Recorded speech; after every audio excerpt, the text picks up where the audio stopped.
Good morning, कैसे हो? Ion study में आपका स्वागत है। मैं पाटिल मैम। हम पढ़ रहे दोस्तों वर्ग 2 में अपन पढ़ रहे पॉलिटिकल साइंस। तो वर्ग 2 में 4 सब्जेक्ट है, 100 नंबर के आएंगे। पॉलिटिकल, इकोनॉमिक और ज्योग्राफी और हिस्ट्री। तो अपन अभी दो सब्जेक्ट क्लियर करा रहे हैं, ठीक है। उसके बाद में 2 पढ़ाएंगे। तो अभी कौन कौन से पढ़ा रहे हैं दोस्तों? हिस्ट्री और पॉलिटिकल। तो हिस्ट्री हो गया पढ़ा के, अब है पॉलिटिकल साइंस। पॉलिटिकल साइंस में अपन पढ़ रहे दोस्तों, क्या पढ़ रहे हैं? हमारा चल रहा था दोस्तों संविधान। तो संविधान के कल हमने तत्व पढ़े थे, जो कि गार्नर ने समझाए थे। गार्नर के द्वारा क्या क्या था? 4 तत्व: संप्रभुता, जनसंख्या, निश्चित भूभाग, ठीक है, और सरकार। और आज पढ़ेंगे दोस्तों संसदीय शासन प्रणाली, ठीक है।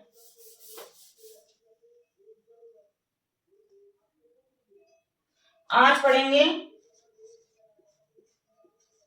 शासन प्रणाली, शासन प्रणाली के आधार पर संविधान। शासन प्रणाली के आधार पर संविधान। शासन प्रणाली के आधार पर संविधान, ठीक है।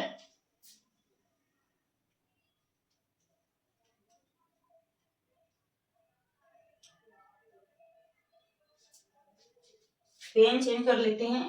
तो पहला है दोस्तों संसदीय। एक सेकंड दोस्तों, मार्कर चेंज कर लेते हैं। पहला है दोस्तों संसदीय शासन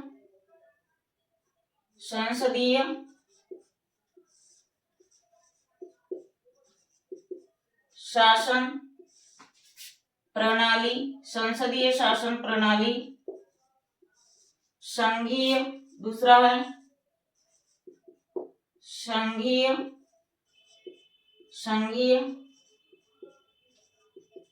शासन प्रणाली। तीसरा है अध्यक्षात्मक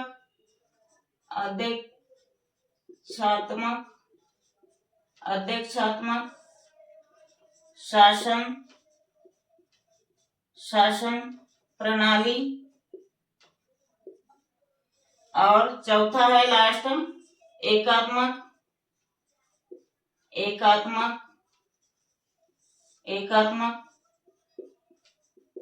शासन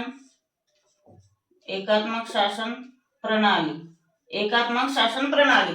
तो अपन पढ़ रहे दोस्तों संविधान मतलब शासन प्रणाली के आधार पर संविधान। तो अध्यक्षात्मक शासन प्रणाली, संघीय शासन प्रणाली और एकात्मक शासन प्रणाली, ठीक है। एकात्मक और अध्यक्षात्मक शासन प्रणाली। तो हम पढ़ रहे हैं संविधान के आधार पर शासन प्रणाली, ठीक है। तो अब इसे डिस्कस करेंगे। पहला है क्या है? अपन पढ़ रहे हैं शासन प्रणाली किसकी? संविधान की। तो पहला है संसदीय शासन प्रणाली, दूसरा संघीय शासन प्रणाली और तीसरा है अध्यक्षात्मक शासन प्रणाली और चौथा है एकात्मक शासन प्रणाली। तो अब संसदीय शासन प्रणाली को समझेंगे। तो इसके लिए हमको इसे मिटाना होगा। आप स्क्रीनशॉट ले लीजिए जल्दी से।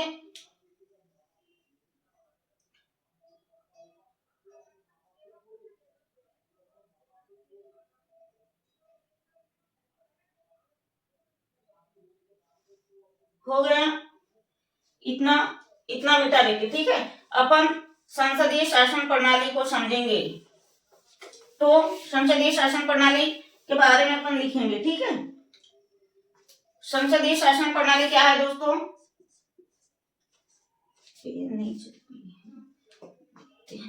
जब किसी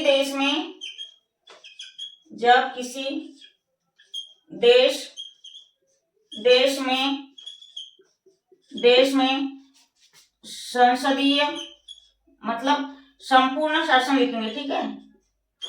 संपूर्ण शासन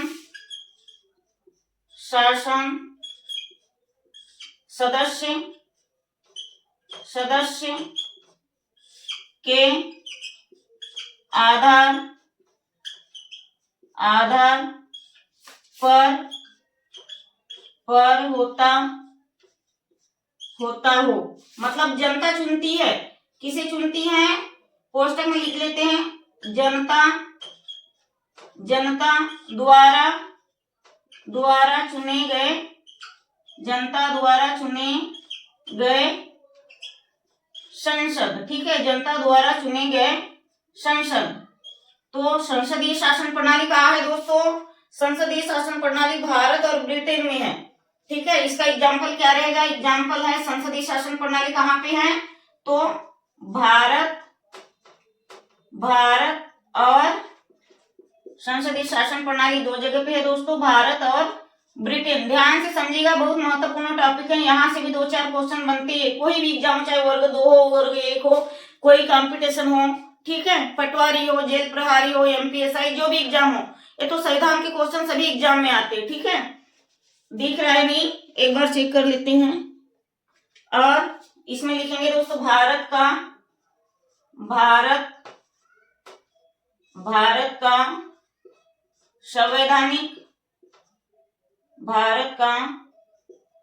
संवैधानिक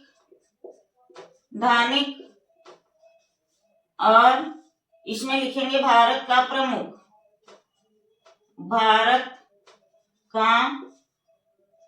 बहुत ध्यान से पढ़िएगा, ध्यान से समझिएगा, बहुत महत्वपूर्ण टॉपिक है। भारत का संवैधानिक और भारत का प्रमुख। तो भारत का संवैधानिक किसे कहते हैं दोस्तों? आपने पहले भी पढ़ा हुआ, भारत का संवैधानिक कहते हैं राष्ट्रपति को। किसे कहते हैं? भारत का संवैधानिक है राष्ट्रपति। ठीक है, भारत का संवैधानिक है दोस्तों राष्ट्रपति, और भारत का प्रमुख है प्रधानमंत्री। याद रखिएगा, प्रधानमंत्री। अपन क्या पढ़ रहे हैं दोस्तों? अपन पढ़ रहे हैं शासन प्रणाली के अंतर्गत संविधान के मतलब प्रणाली, संसदीय शासन प्रणाली के आधार पर संविधान के प्रकार ही समझिए। तो अध्यक्षात्मक शासन प्रणाली, संघात्मक शासन प्रणाली, ठीक है, ये सब अपन पढ़े। संघीय, संसदात्मक शासन प्रणाली, ये 4 प्रकार की होती।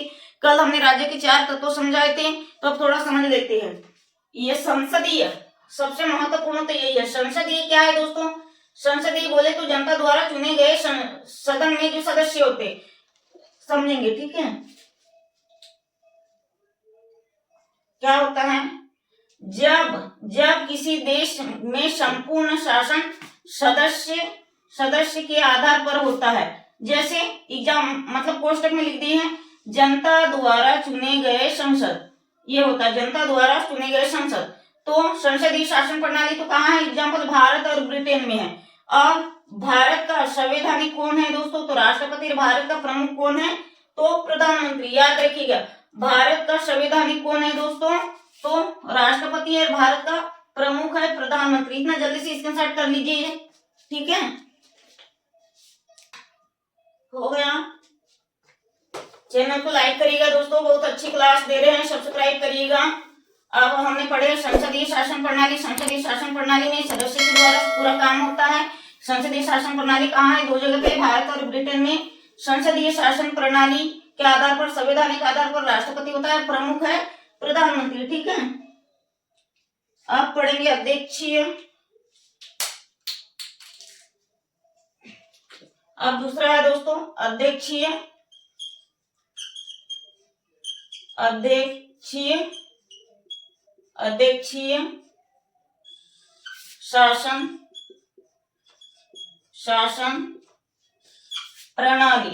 शासन प्रणाली।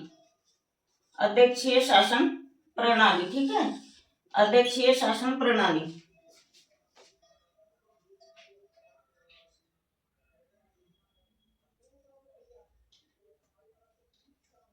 एक सेकंड दोस्तों।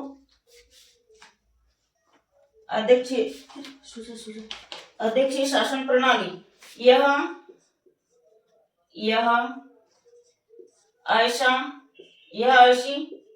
ऐसी शासन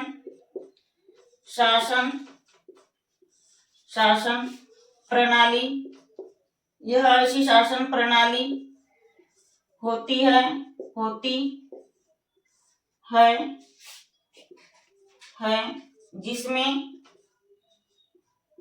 जिसमें राष्ट्र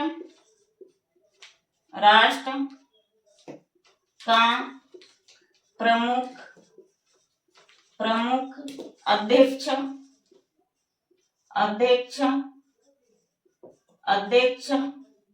को चुना जाता है,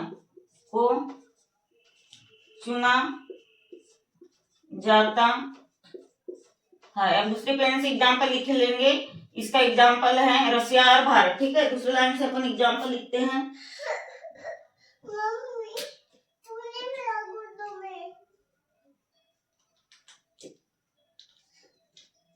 इसका एग्जाम्पल है दोस्तों, इसका एग्जाम्पल है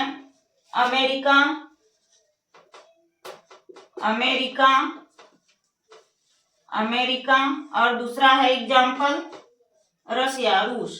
ठीक है, रशिया। इतना इसका स्टार्ट कर लीजिए जल्दी से। चौथा तीसरा वाला समझ लेंगे अपन।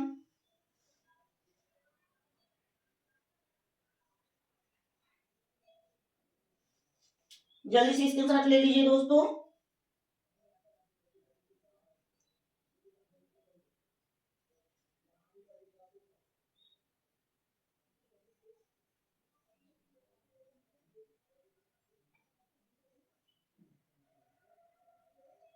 हो गया।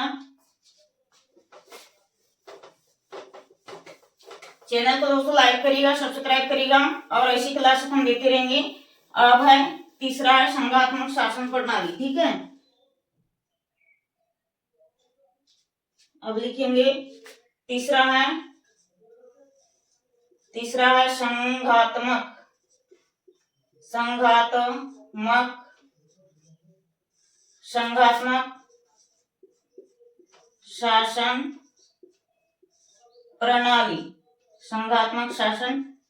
संघात्मक शासन प्रणाली। संघात्मक शासन प्रणाली। तो इसके अंतर्गत अपन लिखेंगे दोस्तों, जब किसी देश में, दिख जाए आपको स्पष्ट इसलिए बड़ी राइटिंग लिख ले रहे हैं, जब किसी देश में राष्ट्र और केंद्र मिलकर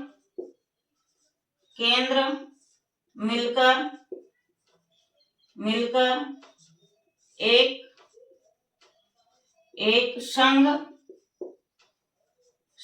बनाते हैं,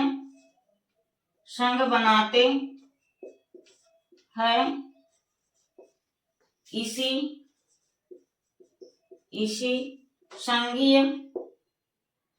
संघीय व्यवस्था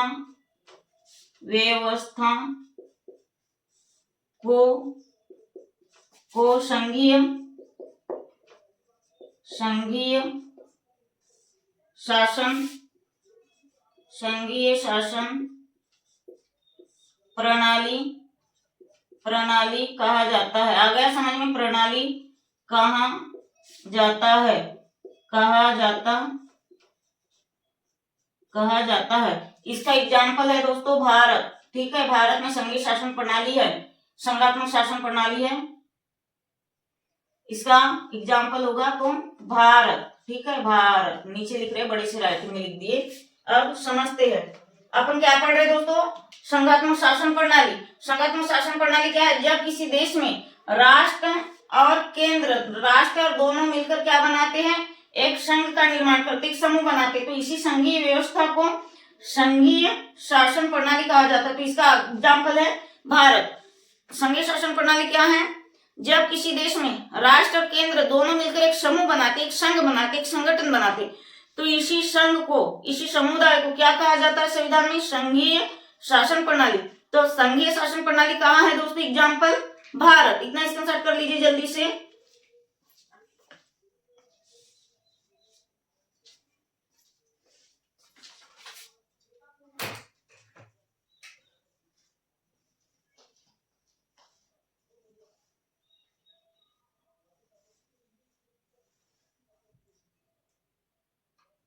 हो गया?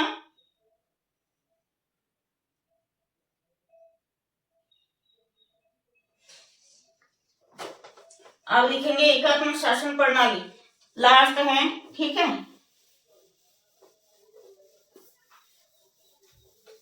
क्या है? तो एकात्मक, चौथा है एकात्मक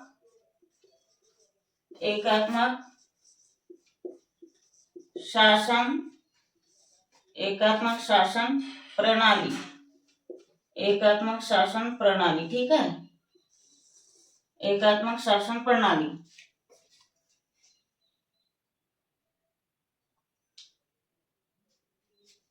एकात्मक शासन प्रणाली तो लिखेंगे जब राष्ट्र में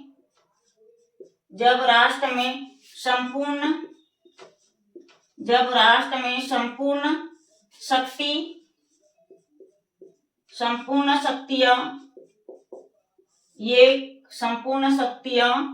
एक केंद्र के पास निहित होती है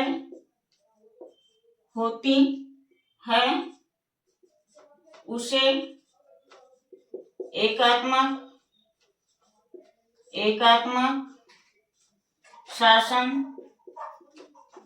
शासन प्रणाली कहते हैं।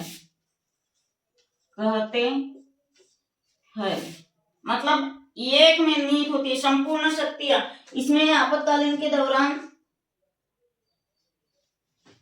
तो इसका एग्जाम्पल लिखेंगे। इसका एग्जाम्पल है भारत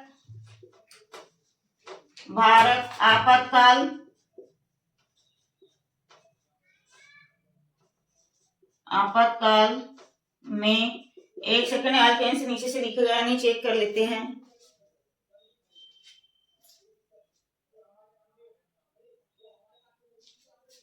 देखिएगा, भारत एक आपातकाल में एकात्मक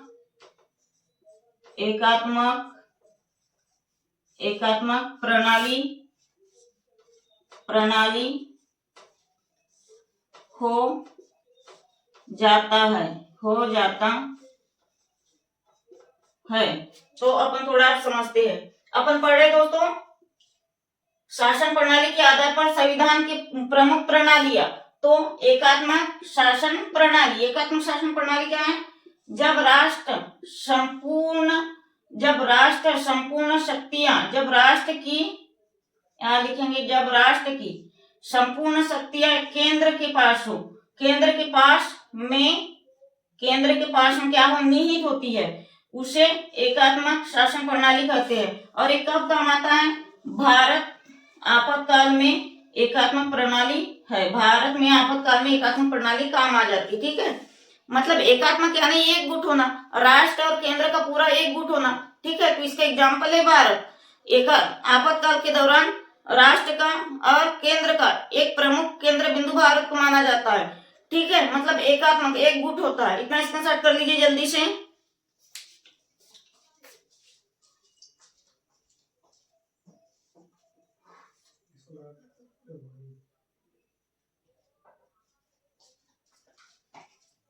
हो गया। अब कल पढ़ेंगे दोस्तों भारत में संविधान सभा की मांग। तो भारत में सबसे पहले भारत में संविधान सभा की मांग किसने की थी दोस्तों? तो 1895 में मोहम्मद अली जिन्ना ने की थी। ठीक है, 1895 में भारत में सबसे पहले संविधान सभा की मांग, भारत में संविधान सभा की मांग कब से कब तक चलती रहती है?